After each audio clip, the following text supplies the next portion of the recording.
Premièrement, il y a une importance intrinsèque, difficile à mesurer, mais qui est, disons, honorable du marché de l'art français. Alors, ça, c'est les données dont on sait quelque chose. Elles ne sont pas totalement encourageantes, et notamment en tendance, puisqu'on sait que, au moins pour ce qu'on mesure très précisément, c'est-à-dire le marché des enchères publiques, il a baissé en 2012.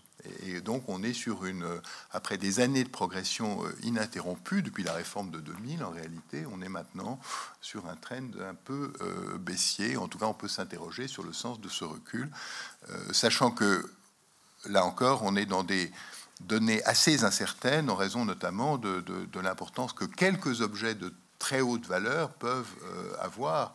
Il suffit à eux seuls une vente très importante, ou voire même quelques objets peuvent suffire à inverser une tendance d'une année sur l'autre.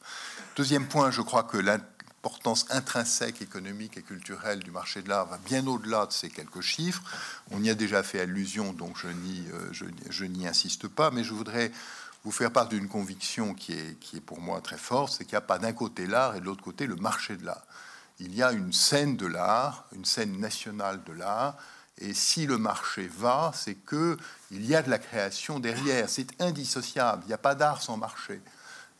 Si la France a été au premier rang du commerce de l'art entre 1850 et 1950, c'est parce que la France était la première scène artistique mondiale pendant cette période, à peu de choses près. Et donc je pense qu'il est tout à fait, il ne faut pas s'imaginer, si vous voulez, qu'il y a les créateurs et l'art d'un côté et un marché de l'autre. Il y a un ensemble, il y a une dynamique, et le marché de l'art participe de la dynamique de la création artistique et de la préservation et de la valorisation du patrimoine. La création, je n'insiste pas, Georges Valois en parlera pour les galeries d'art. C'est évident qu'il y a une façon de valoriser, d'entretenir, de mettre au jour, d'éditorialiser des artistes qui appartiennent au monde des galeries et au monde du marché de l'art en général, sans lesquels les artistes ne seraient pas accessibles aux collectionneurs et au public au sens le plus large. Et deuxièmement, pour ce qui est du patrimoine, je voudrais juste rappeler cette donnée qui est tout à fait simple, qui est que dans l'état de déshérence des crédits d'acquisition des musées, des grandes institutions artistiques françaises, ce sont les donations des collectionneurs. Donc c'est le marché à travers eux qui est le principal canal d'alimentation des collections publiques. Sans les donations et dations qui doivent représenter 80%, ou à peu de choses près de l'enrichissement des collections publiques, eh bien, celles-ci cesseraient de s'enrichir. Et donc je crois que un marché actif, c'est à la fois le reflet mais la condition d'une vie culturelle artistique active et dynamique.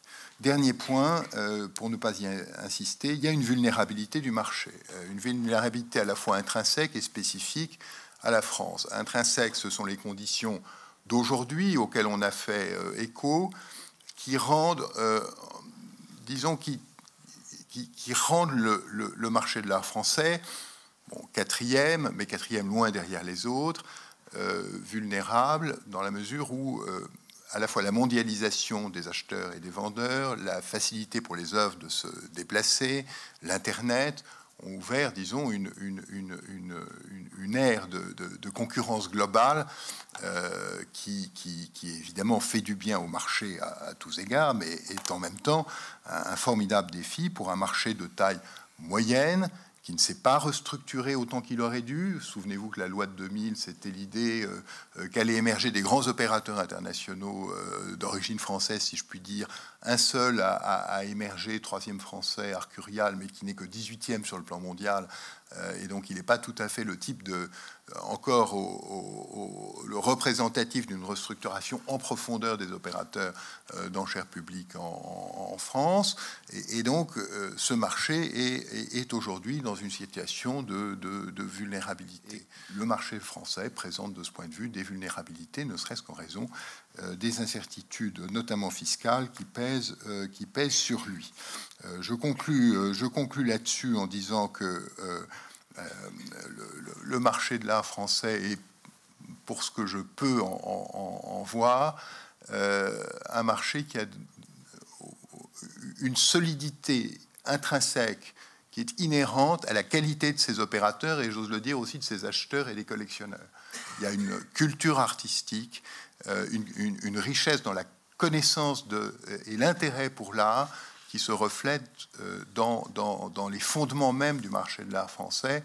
Et je pense que c'est ces qualités-là qu'une bonne organisation économique du marché et l'absence de surprise législative et fiscale devraient permettre de valoriser pour remettre le marché de l'art au niveau où il devrait, en fonction de ces soubassements d'excellence, réellement se trouver. Je vous remercie.